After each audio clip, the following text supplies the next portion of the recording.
The gymnasium echoed with laughter, not the joyful kind, but the cruel, cutting sound of mockery.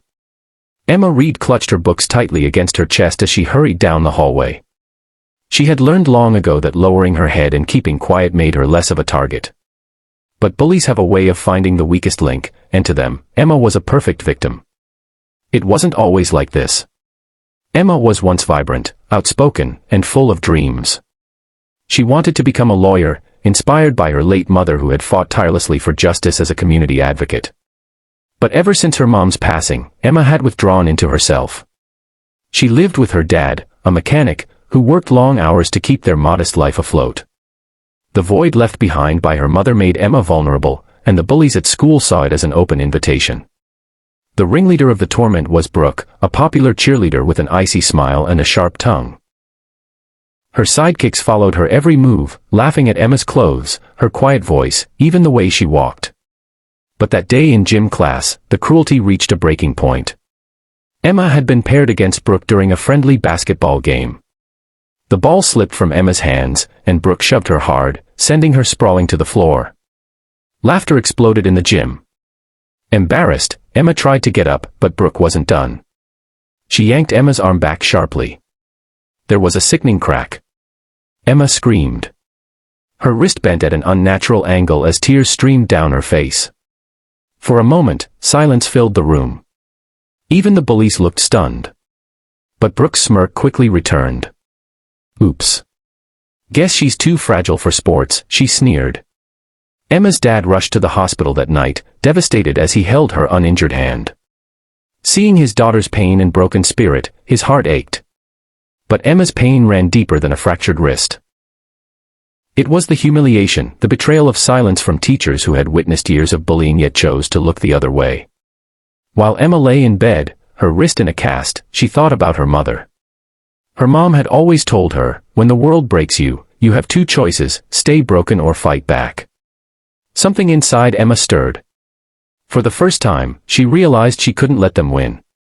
The bullies may have snapped her wrist, but Emma decided she would snap their reign of cruelty.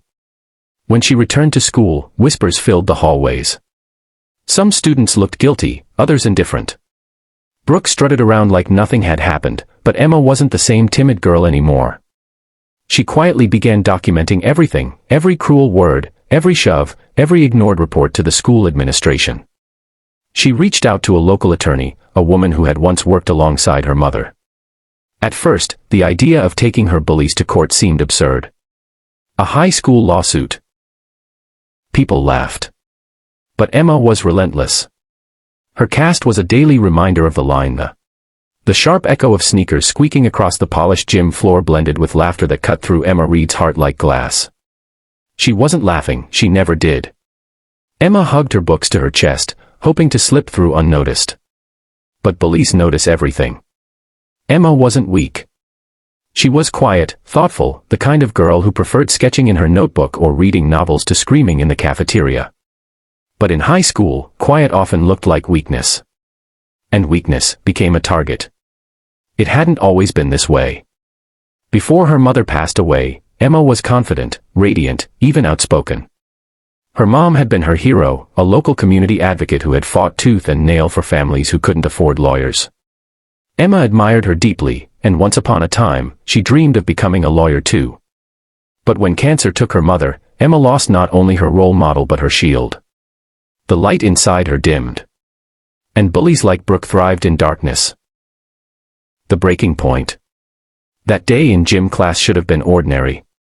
Just another basketball scrimmage.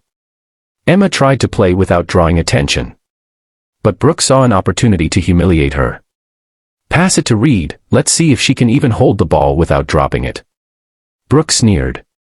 The other cheerleaders cackled, fueling her cruelty. Emma tried to dribble, but the ball slipped. A shove came from behind. She fell. Laughter roared. Then came the moment no one would ever forget. Brooke yanked Emma's arm back, too hard. Crack. Emma's scream pierced the gymnasium. Her wrist dangled, bent horribly, pain flooding through her body. For one brief second, silence hung in the air. Everyone stared. But then Brooke smirked. Oops. Guess reeds made of glass. The laughter returned, weaker this time, but still cruel. No teacher stepped in. No one helped her up. The aftermath. At the hospital, Emma sat pale and trembling, her wrist in a cast. Her father, John, a hard-working mechanic with grease-stained hands and worry etched across his face, held her uninjured hand. "I should have been there," he whispered. His guilt was crushing. He worked long hours just to keep their small home standing, and he hated himself for not protecting her. Emma shook her head, tears slipping down her cheeks. "They don't stop, Dad. They never stop.